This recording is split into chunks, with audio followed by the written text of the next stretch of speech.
Bienvenue dans la méthode JET, le podcast des entrepreneurs qui veulent propulser leur business au niveau supérieur. Formateur, coach ou consultant, je te livre tous mes secrets pour vendre tes services plus chers et trouver plus de clients. N'oublie pas de t'abonner.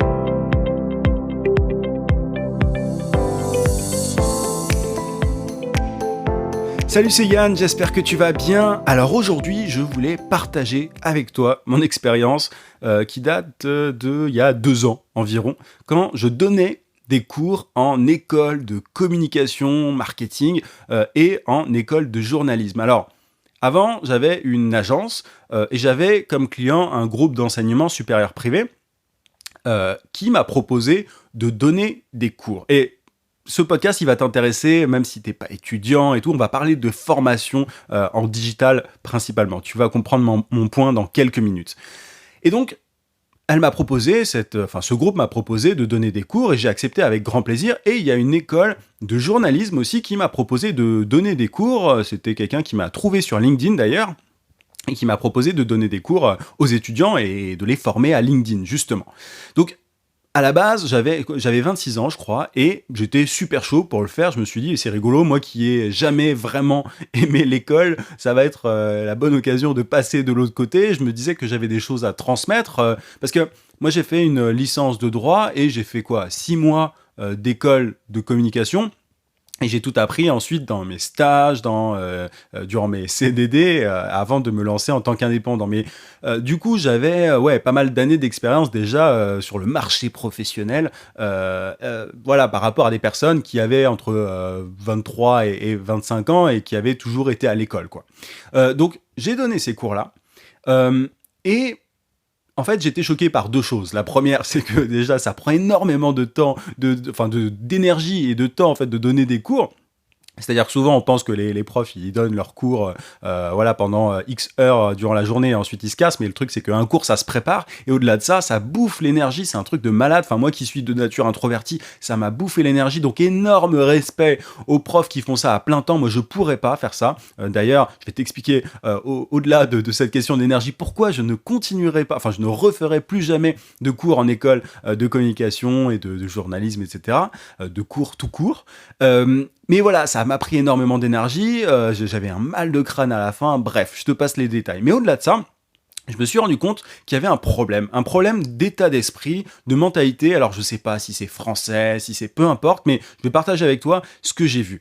J'avais en face de moi des gens qui se disaient, ah bah tiens, ça va être des cours sur le digital, sur le marketing digital, sur les réseaux sociaux et tout, moi je connais déjà, ça m'intéresse pas. Et ces personnes-là, ça m'intéresse pas, ça les intéressait, mais ils prenaient ça un petit peu à la légère parce qu'ils se disaient, voilà, moi je connais quand même la grande majorité des trucs que je vais apprendre, et il y en a beaucoup qui m'ont dit ça après le cours, on pensait qu'on saurait tout. Et en fait, il y a un énorme décalage entre la réalité, entre le monde du digital, tu vois, dans la vraie vie, quoi, finalement, et ce qu'on peut apprendre à l'école. Moi, j'avais en face de moi des gens qui avaient entre 23 et 25 ans, je me disais qu'ils allaient être au taquet, tu vois, j'étais à 2 doigts de me dire, ouais, c'est cool, je vais apprendre des trucs, notamment sur des réseaux sociaux comme TikTok, que moi je connais très très peu, j'avais créé un compte juste histoire de voir ce que c'était, mais je me suis dit, bon, bah c'est cool, je vais pouvoir voir un peu les habitudes des gens, des jeunes, entre guillemets, même si encore une fois, j'ai que 28 ans aujourd'hui, mais j'avais 26 ans à l'époque. Je me disais, ouais, c'est cool, je vais pouvoir voir un peu ce que font les gens, c'est toujours bien de voir les habitudes, tu vois, de consommation, entre guillemets, des personnes sur le digital. Moi, ça me permet de voir ce que les gens font et du coup de comprendre comment mieux vendre des services, des produits sur Internet.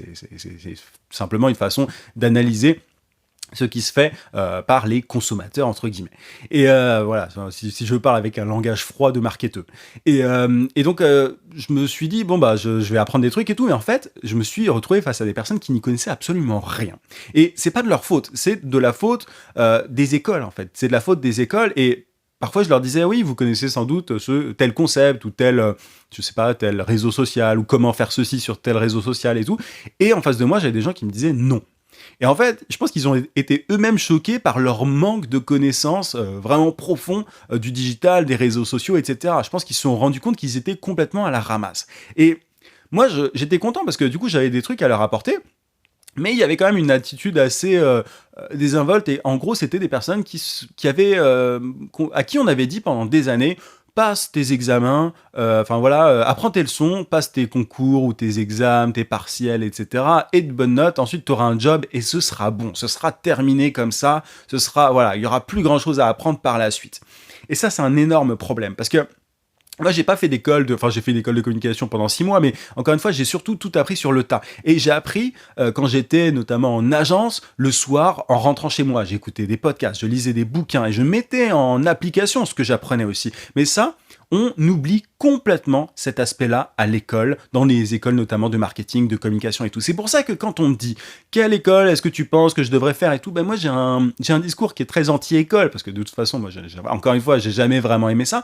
Mais au-delà de ça, si tu es dans un domaine comme le digital, sache que tu apprendras bien plus rapidement par toi-même en suivant des formations de gens qui sont bien plus avancés que ceux que les personnes que tu peux avoir en école de communication. Enfin, moi je me suis rendu compte de ça. Je me suis dit mais qu'est-ce que je fais là en fait ? C'était une super expérience. Je suis très content de l'avoir fait, mais je ne recommencerai plus parce que je pense que ça, il y a un trop gros décalage en fait. Moi tu vois, à travers mes formations, mes contenus et tout, les stratégies que je partage avec toi, les techniques, les méthodologies, etc. Ce sont des choses que que peu de gens finalement transmettent et encore moins à l'école.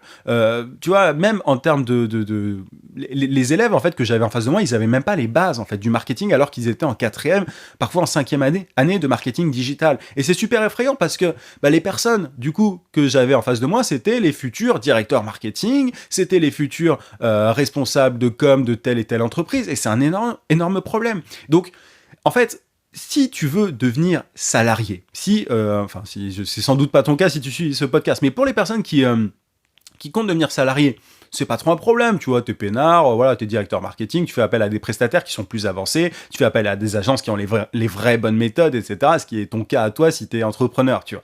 Mais aujourd'hui, quelqu'un qui est un gamin, entre guillemets, qui veut faire du marketing digital, être entrepreneur et tout, il a pas toutes les clés à sa disposition. On ne lui donne pas toutes les clés à l'école. T'as des organismes des sociétés, des boîtes comme The Family, etc. qui proposent de la formation en extérieur, mais aujourd'hui, au-delà de ça, moi je pense que c'est super important de responsabiliser les gens par rapport à leur formation et de leur dire, écoute, aujourd'hui, l'école, on peut te donner les bases, on peut te donner des trucs pour que tu t'en sortes, mais il va falloir vraiment, si tu veux bosser dans le digital et dans des domaines qui vont très très vite comme ça, il va falloir que tu apprennes à te former, que tu apprennes en tout cas à chercher l'information par toi-même. Il faut pas que tu attendes à ce qu'on te la mette dans la bouche en fait, parce que c'est ça qui se passe. C'est que moi j'avais des gens en face qui s'attendaient à gober en fait de l'information mais comme beaucoup de gens d'ailleurs sur internet, moi j'ai pas mal de gens parfois qui croient que la formation X ou Y est magique et qu'il suffit de regarder la vidéo pour avoir des résultats par la suite. Ça n'est pas le cas. Aujourd'hui, c'est super important. Si t'es entrepreneur, si t'es consultant, si t'es formateur, si t'es coach, si t'es freelance, peu importe, si t'es entrepreneur, c'est super important d'apprendre justement d'être capable d'aller à l'information et au-delà de ça, de l'appliquer, de passer à l'action. Parce que c'est tout ce qu'on ne t'apprend pas à l'école. À l'école, tu es assis pendant 4 heures sur un banc chaque matin. Pas sur un banc aujourd'hui, on est en 2019, mais sur une chaise, pendant 4 heures, ça pourrait être de la torture, mais voilà, on considère que c'est utile. On te met 4 heures sur une chaise, et ensuite on te donne de l'information, ensuite on te demande de recracher tout ça sur une feuille de papier pour que tu aies une note derrière, pour que tu aies un diplôme derrière et que tu puisses dire à tes futurs recruteurs, regardez, j'ai un diplôme, embauchez-moi. C'est comme ça que ça se passe aujourd'hui. En France, en tout cas, je sais pas pour le reste du monde. Dans beaucoup de pays, c'est comme ça aussi. Mais c'est juste un gros problème. Aujourd'hui, on parle tu vois, il y a des problèmes de chômage, etc. Il y a des gens qui galèrent, mais tout ça s'explique extrêmement facilement. Je peux te le dire après avoir mis les pieds, tu vois, dans des écoles, après avoir vu comment ça se passait. C'est-à-dire que encore une fois, moi j'avais des gens des étudiants quand je leur demandais est-ce que tu connais tel truc ou tel truc, ils me disaient non, ils avaient 25 ans, quoi. C'est pas possible. Et du coup, ce qui se passe, c'est que quand des gens veulent se lancer en tant qu'entrepreneur, en tant que freelance, tu vois, peut-être que c'est ton cas. Toi aujourd'hui, t'as fait peut-être une école de com ou je sais pas, des études par rapport à ce que tu fais aujourd'hui. T'es salarié et tu veux te lancer en tant que freelance. Qu'est-ce qui va se passer pour toi ? Qu'est-ce qui va se passer à ton avis ? Tu vas avoir de mauvais réflexes. Tu vas pas avoir des réflexes d'entrepreneur entre guillemets. Tu vas te dire je vais présenter mes services comme un CV, enfin comme voilà, je vais présenter mon CV entre guillemets, il y a bien quelqu'un qui va vouloir m'embaucher derrière. Ça n'est pas comme ça que ça se passe. Et le meilleur exemple que je pourrais te donner, c'est, tu vois, enfin la question qui revient assez souvent, c'est oui, est-ce que on va me demander mon CV quand je vais chercher des contrats, etc. Mais non, en fait. Enfin, quand t'es entrepreneur, moi, on m'a jamais demandé quel diplôme j'avais, on m'a jamais demandé mon CV, on m'a jamais. Enfin, les seules choses qu'on te demande, c'est du concret. On peut te demander un portfolio, et d'ailleurs, sans qu'on te le demande, il faut que toi-même tu présentes ton portfolio, parce que, enfin, c'est comme ça, tu vois. C'est le meilleur moyen de montrer que tu es compétent. Mais il y a beaucoup de gens qui se lancent en fait, et ça, je pense que c'est une des grandes raisons pour lesquelles beaucoup d'entrepreneurs échouent. C'est qu'il y a plein de gens qui se lancent avec les mauvaises habitudes qu'ils ont digérées en fait pendant leurs années à l'école. Ils se lancent en tant que freelance, ils disent voilà, moi je suis illustrateur ou je suis photographe, alors là, je suis compétent, j'ai les compétences pour ça, je vais les présenter au marché. Et derrière, qu'est-ce qui se passe ? Il y a personne qui s'intéresse à eux. Pourquoi ? Simplement parce qu'ils n'ont pas le bon état d'esprit, ils n'ont pas les bonnes méthodes, parce qu'ils se sont contentés, et c'est pas de leur faute, tu vois, et si c'est ton cas, c'est pas de ta faute, encore une fois. Mais on se contente, voilà, d'absorber, de manger de l'information, en fait, de se gaver, hein, je vais utiliser le bon terme, de se gaver d'informations, en pensant que l'information se suffit à elle-même, mais ça n'est pas le cas. Ça n'est pas le cas, et du coup, derrière, bon, bah voilà, on va dire coucou, je suis photographe, coucou, je suis cela, je suis ultra compétent, je suis ultra calé, si t'es développeur, voilà, je sais faire du JavaScript, du Node.js, etc., machin, mais ça n'intéresse personne. Ou alors, ça intéresse des personnes, sur les plateformes de freelancing notamment, qui vont te dire, ah tiens, j'ai besoin de quelqu'un qui fait ça, par contre, j'ai que tant de budget. Et là, tu n'auras aucun moyen, t'auras aucun levier pour demander un tarif plus élevé, tu vois. Donc c'est un problème. Donc il faut se former aux bonnes méthodologies de marketing digital, aux bonnes techniques en marketing digital. Il faut se tenir à jour, se mettre à jour régulièrement, et ne pas se reposer en fait sur ses acquis, parce que c'est ça qu'on t'apprend à l'école, c'est à te reposer sur tes acquis. Moi j'avais des gens quand j'étais encore une fois en école, notamment de journalisme pardon, j'avais des gens qui me disaient voilà, moi je veux être journaliste d'investigation, je veux être ceci cela. En fait il y en a beaucoup qui croient encore au Père Noël, et que ça soit dans l'entrepreneuriat ou dans le salariat, en fait c'est la guerre. Je pense que tu seras d'accord avec moi. Je rigole, mais c'est pas drôle en soi. Je rigole parce que c'est désespérant en fait de voir à quel point il y a tant de personnes qui ne se secouent pas, qui se disent voilà, moi j'ai un diplôme, je vais chercher un job. C'est pas comme ça que ça se passe. Moi j'avais beau ne pas être trop con, tu vois, j'étais payé, et voilà, j'étais bon dans mon domaine, j'étais payé des cacahuètes. Quand j'étais créatif publicitaire, j'étais payé des cacahuètes. Enfin, et c'est aussi notamment pour ça que j'ai quitté mon job, c'est que je me suis dit, bah, si tu restes là-dedans, tu vas être payé une misère pendant des années et des années. Est-ce que c'est vraiment ça que tu veux ? Il n'y avait pas que ça, il y avait évidemment des envies de liberté, mais aujourd'hui, ça n'a plus rien à voir. Et pourquoi ? Simplement parce que je ne suis pas que compétent, je me mets constamment à jour. Et c'est ça qui crée ta valeur en fait en tant qu'entrepreneur, et en tant que salarié aussi, en fait tout ça va de pair. Là on parle, finalement ce podcast c'est un podcast sur l'apprentissage constant, sur la formation continue, et c'est pour ça que moi je fais régulièrement des formations. Je fais des formations très régulièrement parce que je considère que c'est important de se former en continu. Moi-même je ne m'arrête pas, je lis des bouquins, j'écoute des podcasts, je suis moi-même des formations, et à des formations qui sont loin d'être données, tu vois. Et même depuis mes débuts, quand je me rappelle quand j'étais encore salarié, j'avais suivi une formation de Family qui coûtait 5000 balles à l'époque, alors que je crois qu'aujourd'hui c'est gratuit. Enfin bon, tu vois, donc j'avais claqué, je gagnais à peine plus que le SMIC, hein, tu vois. Et pourtant, bah voilà, j'ai claqué 5000 boules pour me former en marketing digital. Mais aujourd'hui, je le regrette pas du tout parce que c'est ce qui m'a notamment amené sur la voie de l'entrepreneuriat et tout. Et aujourd'hui, tu vois, je suis largement indépendant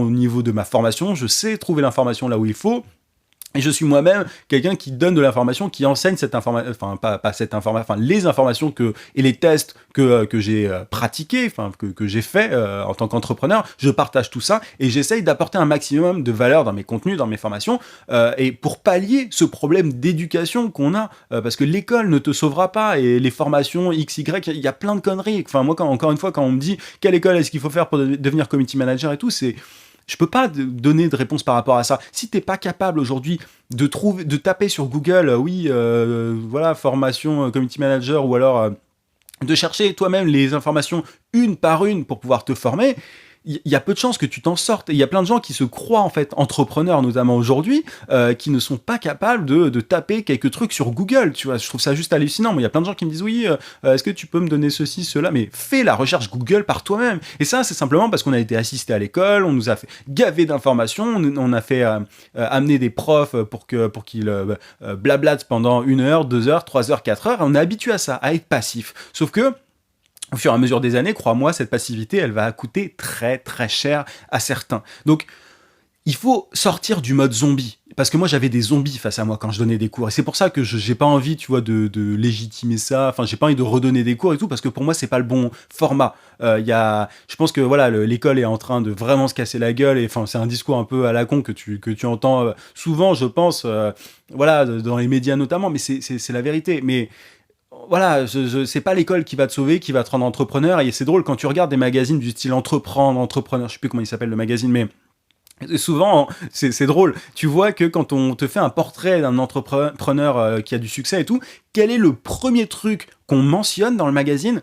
Si tu ouvres encore des magazines, à ton avis, c'est quoi? C'est l'école. Oui, Blabla a fait HEC Paris. Oui, Blabla a fait l'ESSEC. Oui, Blabla a fait l'EDEC. Mais qu'est-ce qu'on en a à carrer? Moi, j'ai plein de gens que je connais, enfin voilà, qui ont fait des super écoles, mais j'ai absolument rien à leur envier. Je gagne très souvent beaucoup plus. Donc, il y a un moment, il faut sortir de cette logique-là. C'est pas pour me la raconter. Je suis en train juste de te dire que en te responsabilisant, entre guillemets, j'aime pas ce terme-là parce qu'il est tellement connoté, mais en étant plus responsable de soi, en arrêtant de mettre son succès entre les mains des autres, de faire dépendre son avenir des autres, en général, on a bien plus de chances d'être heureux, d'avoir la vie qu'on souhaite, etc. Et c'est pour ça, encore une fois, que moi, je m'adresse pas à tout le monde. Mes formations, mes contenus ne sont pas pour tout le monde. Tu vois, ceux qui n'ont pas envie de recevoir notamment un email par jour avec des conseils, c'est clairement pas des gens qui sont que j'ai envie, en fait, dans mon audience, tu vois. Des gens qui n'ont pas envie de recevoir des podcasts très régulièrement, c'est clairement pas des gens que j'ai envie d'avoir dans mon audience. Pourquoi? Simplement parce que j'ai envie de parler uniquement à des personnes qui sont conscientes que la formation, c'est tout le temps. La formation, elle doit être continue, elle doit pas être par intermittence. Apprendre à vendre ses services, c'est un job de longue haleine. Il n'y a pas de technique magique, il n'y a pas de technique secrète. Oui, il y a des méthodes qui marchent mieux que d'autres, mais souvent, quand tu t'attends à une technique magique ou voilà une technique secrète ou je ne sais quoi, souvent tu vas pas avoir le bon mindset, le bon état d'esprit pour appliquer. Donc l'information, encore une fois, ne te sert à rien. C'est vraiment le partage que je voulais faire avec toi. Enfin, c'est vraiment le truc que je voulais partager avec toi aujourd'hui. Par rapport à ce que j'ai pu voir à l'école. Moi, je continuerai de faire des formations, de coacher des gens en one-to-one et à créer autant de contenu parce que c'est nécessaire et plus que jamais, en fait. Je me rends compte à quel point c'est important le job que je fais. Donc, voilà, ça fait longtemps que je m'en rends compte, mais après cette expérience-là, je peux te dire que j'ai vu à quel point il fallait vraiment combler les manques du système, parce que c'est juste pas possible. Si tu veux être libre, si tu veux être indépendant, si tu veux être entrepreneur et ne pas avoir de patron, il faut que tu fasses différemment des autres. Il faut que tu arrêtes d'attendre qu'on te gave d'informations. Il faut que tu arrêtes voilà, d'attendre quoi que ce soit de quiconque. En fait, il faut vraiment chercher à te former toi-même, appliquer les choses. Et c'est pour ça que je m'adresse qu'à des personnes vraiment volontaires, tu vois, des personnes motivées. Et c'est pour ça que si tu écoutes ce podcast jusque-là, je te félicite parce que tu fais partie de la minorité. Tu fais clairement pas partie de la majorité. Et tu vois, on parle souvent de problèmes de chômage, du fait que voilà, économiquement, la France va mal, etc. Tout ça s'explique très très bien. Enfin, je pourrais faire un autre podcast là-dessus, mais je vais arrêter parce que j'en ai déjà parlé. Mais tu vois, tout ce qui est gestion administrative et tout, on fait n'importe quoi en France. Mais voilà, au-delà de ça, il y a un truc qui est quand même plus important que l'administration, c'est vraiment l'apprentissage, l'éducation. Et ça, il y a plein de gens qui n'ont pas eu les bons réflexes par rapport à leur apprentissage, qui se sont contentés d'apprendre, de passer leur diplôme et tout, et qui se rendent compte, parfois à 20 ans, parfois à 30 ans, parfois à 40 ans, parfois à 50 ans, qu'ils sont pas heureux, et ils se rendent compte que ils ont suivi une route toute tracée. C'est très confortable de faire ça, de suivre une route toute tracée. Mais où est-ce que ça te mène? Pose-toi vraiment la question. Et aujourd'hui, si tu es entrepreneur déjà, est-ce que tu penses que tu te remets assez en question? Est-ce que tu te formes assez régulièrement? Est-ce que tu prends du recul sur ton activité, ou alors est-ce que tu es constamment la tête dans le guidon en train de taffer pour tes clients, de bosser pour tes clients sans réfléchir, sans chercher à aller sur le chemin que tu as vraiment envie de prendre? Est-ce qu'aujourd'hui tu arrives à prendre du recul? C'est super important tu es responsable en fait de ton bonheur, de ta liberté, de ton indépendance. Donc Voilà, je vais terminer sur ces mots-là, mais c'était super important pour moi de faire ce podcast et de partager cette expérience. Je crois que je l'avais jamais vraiment fait auparavant.